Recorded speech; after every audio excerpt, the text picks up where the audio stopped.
Today's video begins from the view of the pool from just outside Emily's hotel in San Diego, California. She stayed on the top floor, and she is checking out today. However, she still has a full day ahead of her. Her flight back to Georgia is at 10 p.m. tonight, so the plan for today is to visit some more locations in the greater San Diego area that she hadn't seen in any of her previous visits to America's finest city. That's San Diego's nickname. She's now on the Coronado Bridge, which will lead to Coronado Island. This bridge is over 2 miles long, and reaches a height of 200 feet above San Diego Bay. What is a little unusual about this bridge is the 80-degree right turn as the bridge descends into Coronado Island. Also, the old toll booths are still at the end of the bridge, even though tolls haven't been collected since 2002. Here's a view of the Coronado Bridge from the city park. You can see how high the bridge is, and it needs to be high so large ships can pass underneath.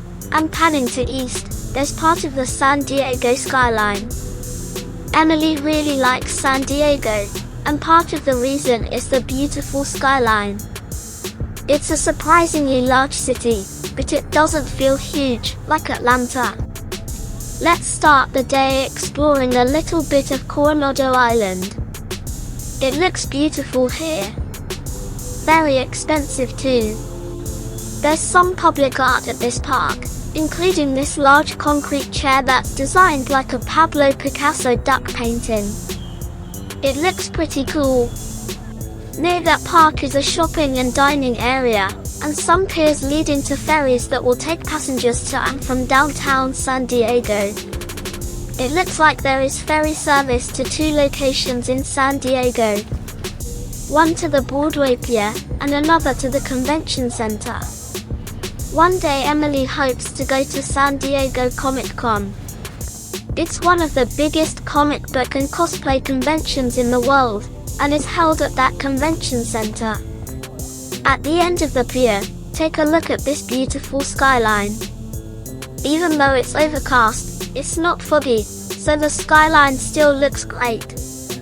Emily is still a little sick, but she took care of the intro while she was there.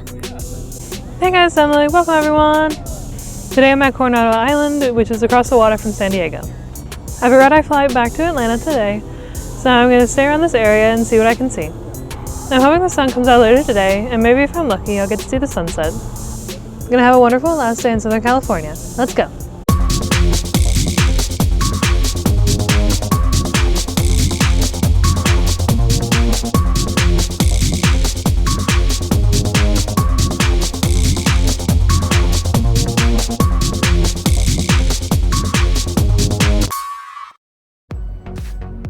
By the ferry station is a great place for shopping and dining. In fact, Emily was here in the morning, and the restaurants were packed, and many eateries had great views of San Diego Bay. There's lots of pigeons walking on the pier. They probably pick up food scraps from people getting on and off the pier. Coronado has a population of about 18,000 people. The city gets about 2 million visitors a year. Lots of tourism because of the city's beautiful beaches. There's also a well-known historic hotel called the Hotel del Coronado, which was built in 1888. It's now operated by the Hilton chain of hotels. Hotel del Coronado is a beautiful Victorian-style hotel with 757 rooms. Many famous people have stayed here. That includes 3 US presidents, William McKinley, William Howard Taft, and Woodrow Wilson. Other guests include Betty Davis, Katharine Hepburn, Thomas Edison, Brad Pitt, Madonna, and Oprah Winfrey. That's quite an amazing list of people, but this hotel looks kinda familiar, so Emily thought the Coronado Springs Resort at Walt Disney World was modeled after this hotel. But after looking at Disney's hotel, it doesn't look like Hotel del Coronado at all. However, Emily was on the right track. The Victorian architecture and color scheme were the inspiration for the Grand Floridian Resort in Walt Disney World. All that's missing is a monorail running in front of this hotel. There's something else about this hotel. It's rumored to be haunted by the ghost of a young woman who checked in, but never checked out. Now it sounds like the Eagles' song, Hotel California. Anyway, Kate Morgan checked in by herself on Thanksgiving Day 1892.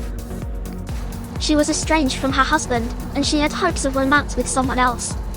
There were eyewitness reports of an argument between her and a man. The man left, and she went to San Diego to buy a gun, which she used to take her life. Ever since then, there has been unusual activity, such as odd smells and sounds, doors opening and closing on their own, as well as voices and footsteps, and some even say they have seen Kate Morgan in a ghostly form. To this day, her room is the most requested room to be reserved. Whether you believe in ghosts or not, the Hotel del Coronado is a beautiful hotel, well worth a look. After driving about 15 minutes south, Emily has reached the city of Imperial Beach. It's only about 4 or 5 miles north of the Mexican border. It might be a popular place for surfing, because there are a number of these posts, shaped like a surfboard. And each of them has a circular marker that looks like this one, which says 8'1", chuck dent, teardrop. This main road that leads to the beach has 25 of those surfboard markers on each side of the road. They're meant to give a history of surfboards, and this one says it's 9 foot 2 inches long, Tom Warner, with the brand tip rider.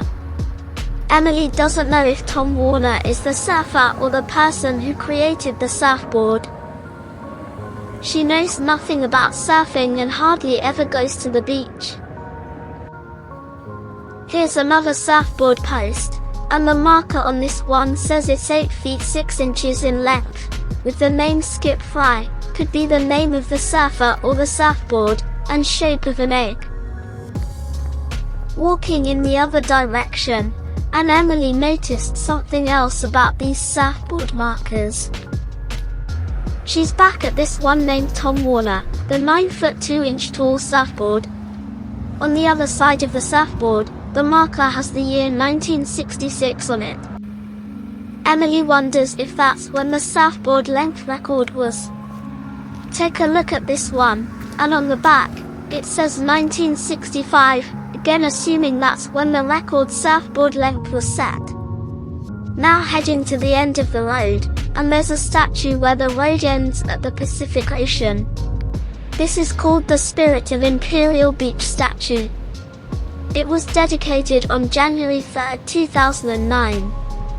It is 18 feet tall, and features a surfer holding a very long surfboard, and if you notice at the base of the statue, it shows children making sandcastles. The sculpture was created by artist A. Wazel. It honors Imperial Beach's role in surfing history and sandcastle building. The surfer's body was modeled after a young Arnold Schwarzenegger. Here's a child holding a filled pail of sand, while riding a large fish. Until 2011, Imperial Beach held sandcastle building competitions, since the sand in this area is great for building sandcastles. And here's a look at the Pacific Ocean. It's pretty chilly today right by the ocean, since it's close to New Year's Day at the time of filming. Plus it's cloudy at the shore, whereas the clouds have mostly gone away closer to Interstate 5. Unfortunately, there's one major problem with this area, and it's tough for this area to control. I mentioned 5 miles south is Mexico, specifically the city of Tijuana. Billions of gallons of toxic pollution from Tijuana flows into the nearby estuary and the Pacific Ocean. The ocean is often too polluted to swim in, and the estuary, which is undeveloped wetlands, is just south of here. The Tijuana River starts in the estuary and flows into the ocean. It's a major health problem not just in Imperial Beach, it's also affecting the health of soldiers at the Navy SEAL base just north of here. A few blocks south of the surfer statue, in front of the pier is this archway, and look at the different colored surfboard outlines.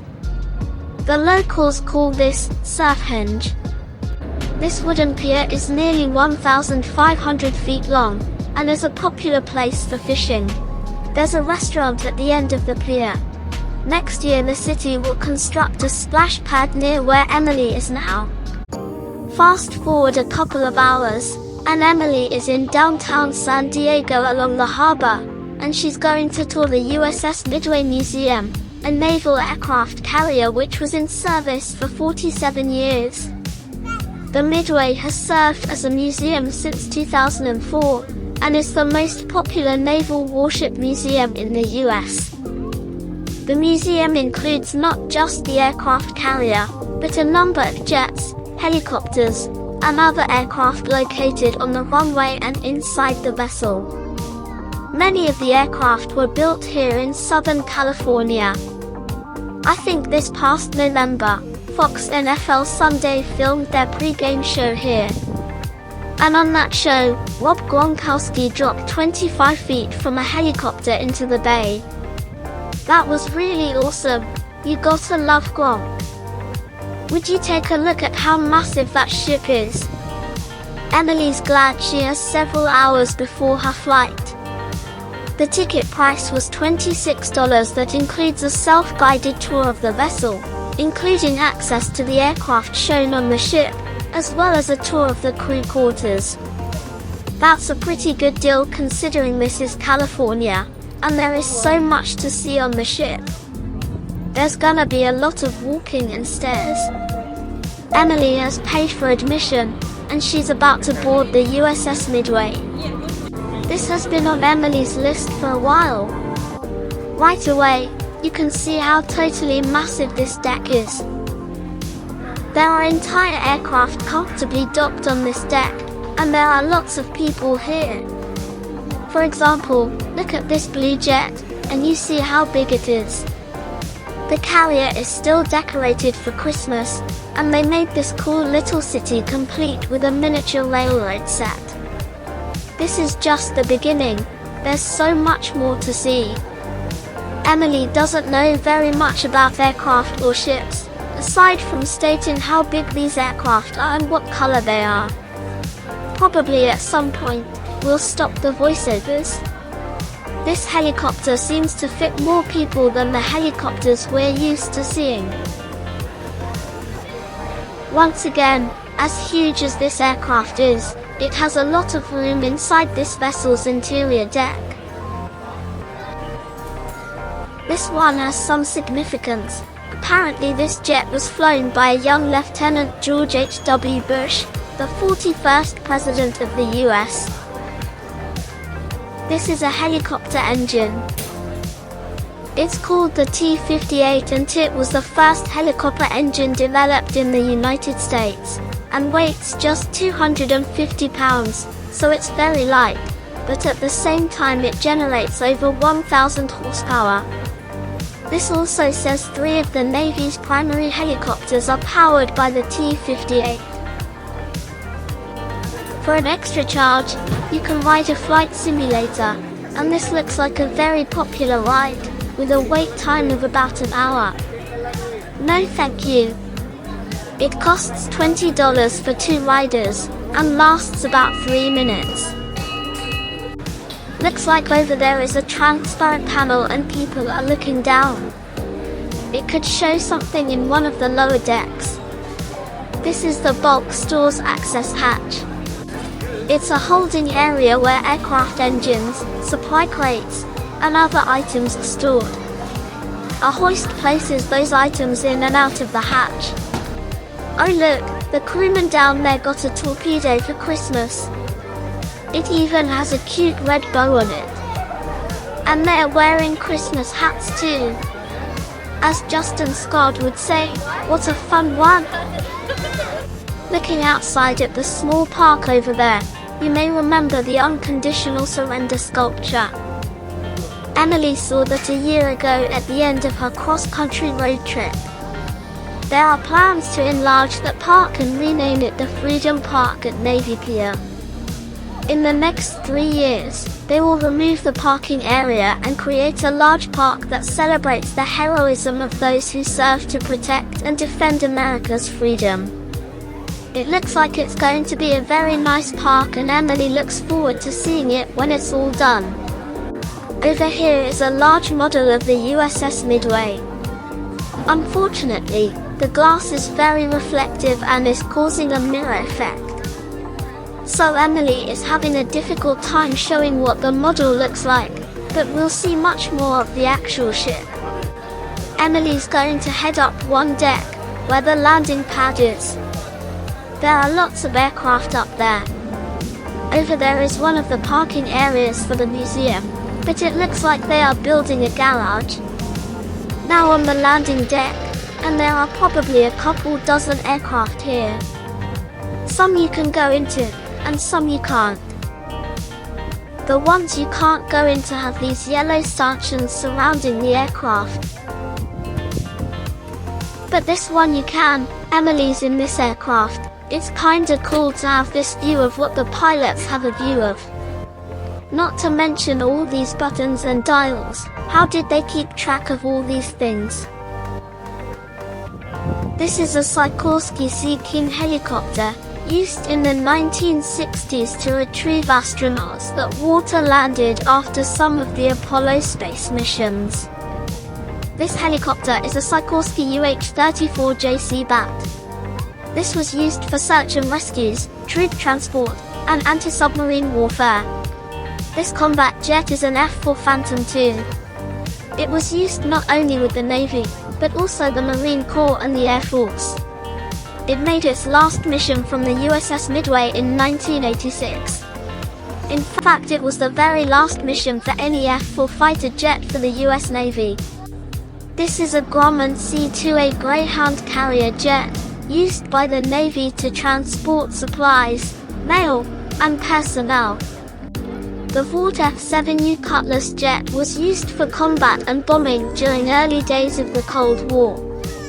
This aircraft, an FJ-3 Fury, used by the Navy and Marine Corps in the 1950s, mainly used for carrier operations. Over here is a Grumman F-9F Cougar. This jet is designed for reconnaissance missions. It was meant for the Korean War, but actually used in the Vietnam War. This F-9F, however, was used in the Korean War. The F-9F Panther was the first jet fighter to take part in air-to-air combat. They're also seen in some Blue Angels flight shows. Also, astronauts Neil Armstrong and John Glenn flew them. Here's a better view of that construction by the museum parking. Emily's not so sure this is going to be a parking garage. Does anyone know what this is going to be? This is the Grumman C-1 Trader. It transported personnel and cargo from the 60s to the 90s. It can also travel faster than the speed of sound. This is a Grumman C-2 Greyhound, and this one people can walk through. Let's take a quick walkthrough of the carrier jet. There are typically 2 flight crew to pilot this jet. The C-2 can travel up to 395 miles per hour. The jet holds 26 people or 10,000 pounds of cargo. There are still a few more aircraft to see on this deck. It's weird because we've seen so many ships already. The USS Midway is 1,001 feet long, and you can see how small people look. You remember the movie, Top Gun? Here's an F-14 Tomcat fighter jet. It travels up to Mach 2.34, which is over 1,500 miles per hour. The F-14 Tomcat was featured in the first Top Gun movie, where Maverick and Goose felt the need for speed. By the way, rest in peace, Val Kilmer. Here's a Douglas A-4F Skyhawk, which was used for air defense and reconnaissance, and dropped bombs, from the 50s to the 90s. This is a Vought F-8 Crusader, also used for combat and recon operations. It was used quite a bit in the Vietnam War, and was the last aircraft to have guns as its primary weapon, giving it the nickname, the Last Gunfighter. This one with the clover is a Lockheed S-3B Viking. It was used primarily for anti-submarine warfare, and in the refueling of other aircraft.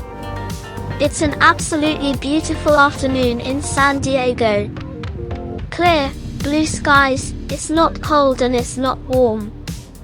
From the Midway there are fantastic views of the San Diego skyline and the harbor. Even the Coronado Bridge is in view, the road Emily traveled on earlier today. The jet to the right is a Grumman E-2 Hawkeye, used for tactical analysis. Also an S-3 Viking like the one on the left carried President George W. Bush in 2003 and landed on another aircraft carrier. In the distance, you see a commercial airplane landing at San Diego International Airport, where Emily will be in about 4 hours or so. Now that it's a clear and mild day, lots of people have taken their boats into the harbor to have a great afternoon. Here's a banner welcoming Soldier home to San Diego. Now let's take a look at the crew quarters below the deck. We started the tour earlier this afternoon. And for this part of the tour, we'll just let the camera roll mostly without a voiceover. There is so much to see, and we did pretty good to cut this part down to 5 minutes or so.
And that's the end of the tour at the brig.